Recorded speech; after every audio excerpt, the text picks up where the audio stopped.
उत्तर प्रदेश में काफी हुहापू के बाद आखिरकार इंडिया अलायंस के बैनर तले सपा और कांग्रेस के बीच समझौता हो गया। कांग्रेस 13 सीटों पर लड़ेगी, बाकी की 63 सीटों पर सपा और गठबंधन में शामिल होने वाले अन्य दल ताल ठोकेंगे। और ये सब हुआ है प्रियंका गांधी वाड्रा की एंट्री से। तो क्या उत्तर प्रदेश में कांग्रेस सपा की यारी बीजेपी को टक्कर देने की है तैयारी? इस पर आज करते हैं बात। नमस्कार, मैं हूं रिया माला, आप देख रहे हैं न्यूज टुडे राष्ट्रीय। उत्तर प्रदेश में ये दूसरी बार होगा जब कांग्रेस और समाजवादी पार्टी एक साथ मिलकर किसी चुनाव को लड़ेंगे। 2017 का विधानसभा चुनाव भी दोनों पार्टियों ने साथ मिलकर लड़ा था, लेकिन दोनों पार्टियां कोई चमत्कार दिखाने में नाकाम रही थी।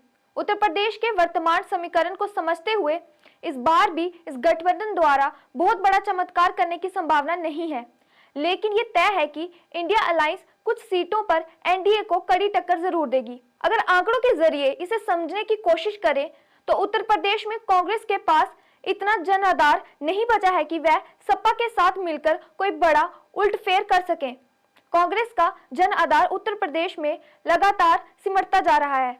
2014 के लोकसभा चुनाव में कांग्रेस पार्टी ने उत्तर प्रदेश की 67 सीटों पर चुनाव लड़कर मात्र 7.53% वोट लेकर केवल रायबरेली और अमेठी सीट ही जीती थी।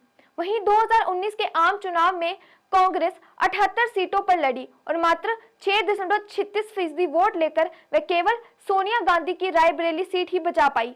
वहीं अमेठी जैसी कांग्रेस की पारंपरिक सीट पर भी राहुल गांधी को स्मृति ईरानी के हाथों हार का सामना करना पड़ा।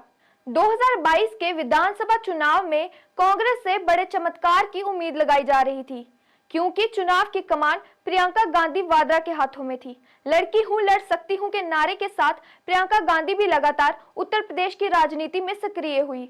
प्रियंका ने कोरोना और हाथरस जैसे मुद्दों से लेकर लखीमपुर खीरी मुद्दों पर प्रदेश और केंद्र सरकार को घेरने के लिए कई प्रयास किए, पर चुनावी नतीजों में एक बार फिर कांग्रेस कुछ खास नहीं कर सकी।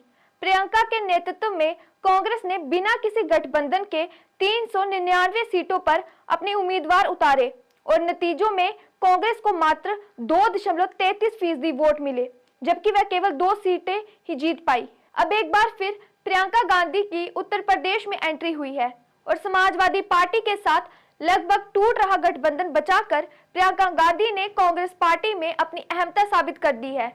इससे यह भी साबित हो गया कि जो काम राहुल गांधी नहीं कर सके उसे प्रियंका गांधी ने आसानी से कर दिया, जिसके बाद उत्तर प्रदेश में भाजपा का सीधा मुकाबला इंडिया गठबंधन से होना साफ है, क्योंकि यूपी की तीसरी ताकत बसपा लगातार कमजोर होती जा रही है और उसने अकेले मैदान में उतरने का ऐलान किया है।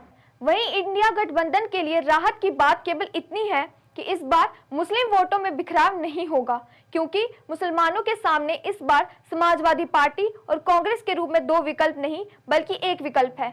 इसलिए यह तय है कि मुस्लिम बहुल सभी सीटों पर इंडिया अलायंस भाजपा को कड़ी टक्कर देगा। आपको हमारा ये अंक कैसा लगा, इस पर अपनी राय कमेंट बॉक्स में जरूर दें। हमारे चैनल न्यूज टुडे राष्ट्रीय को सब्सक्राइब करें। अगले अंक में किसी नए विषय के साथ आपसे फिर होगी मुलाकात। तब तक के लिए हमें दीजिए अनुमति और बने रहिए न्यूज टुडे राष्ट्रीय के साथ। धन्यवाद।